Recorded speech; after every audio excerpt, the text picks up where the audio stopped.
So today I want to talk about a really scary statistic that I read recently.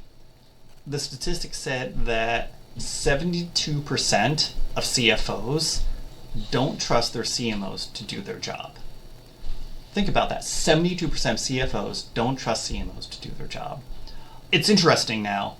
When I tell people that statistic, they usually fall into two camps, right? They are either sort of shocked, like, oh, wow, that 72%, that's really high. That's more than 50-50, right? That's the majority of CFOs. That's a problem. And the other half goes, yeah, I get that. I see what happens. A lot of people are both, right? So they're shocked but not surprised, right? Now, why is that? I'm sure we could point to a lot of reasons and a lot of individual cases. But I want to put forward this idea. One reason why this is correct. When it comes to marketing, everybody has an opinion. It's different from finance, it's different from engineering, it's different from all these other, in that you get a people sitting around a table and say, what do you think we should do to market ourselves? Everybody will have an idea of like their favorite ads or what they feel their brand should be like, right? I've seen it all the time. People like, the CEO's cousin had an idea for a marketing campaign, right? We don't do that. We don't sit around a bunch of engineers and have the CEO's cousin and Tim from accounting come and say, hey, I've got some idea how to engineer stuff. Likewise, if there are some accounting things, we don't have Bob the engineer come and say, oh, let me tell you how to do your accounting, right? But somehow everybody has an opinion about marketing. And part of that's made easy because there are so many tactics to pursue. There's social media marketing, there's search engine marketing, now there's generative AI marketing, there's thinking about the customer journey on your website, there's cold calls, there's cold emails, there's point of sale advertising, billboard. There's just so many options you have out there, right? And so many infinite ways to combine those and form them into campaigns. And that's not even getting to things like messaging and positioning and things like that, right? And so you have so much variation, so many things to choose from. Everybody's got an opinion. And marketers, I love you, but I think you tend to be people pleasers and you want to try to make everyone happy and you do all the things. And so it's no wonder that on LinkedIn, if you hang out on the marketing groups and talk to marketers, the humble brag there is like, oh, I always have like 80 tabs open on my computer. My job is so stressful. I've got all these things to do and look, tab, tab, tab. To me, 80 tabs open means you have a lack of focus.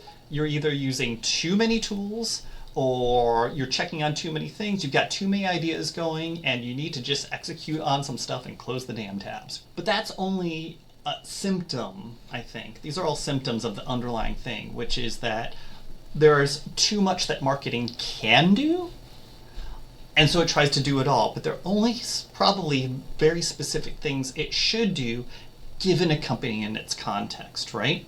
So marketers need to learn to drill down and focus on just a few things that work.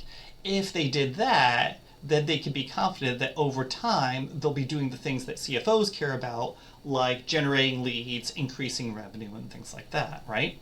And they'll be able to tie those specific activities to what the CFO cares about.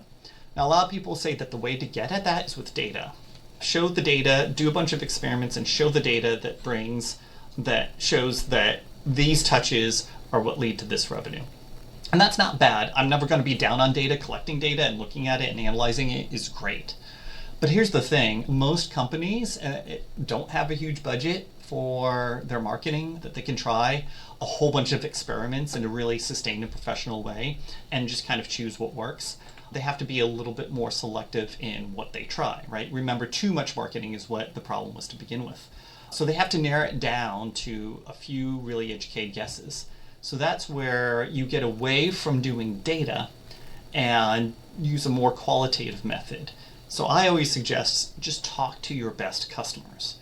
Talk to your best customers. Ask them questions like, how did you find out about us? If you didn't find out that way, how else might you find out? How do you find other companies? What was the buying journey like? I've got a whole raft of questions I use to uncover what the buying journey is like and how customers like to be dealt with. And it's amazing how much that'll uncover and give you insights into what your marketing strategy should be going forward.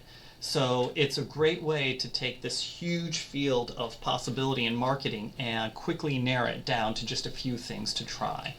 I think if marketers did that more often, they would be more focused, more sustained, they'd be better able to generate revenue, and they would finally get the CFO off their back. Next time that you feel kind of lost as to how to grow your business and how to get new clients in, think about that 72% statistic. Think about the fact that the CFO doesn't trust the CMO. And think, how can I start rebuilding that trust by really being laser focused on the right things? So just my thought for today. Catch you soon.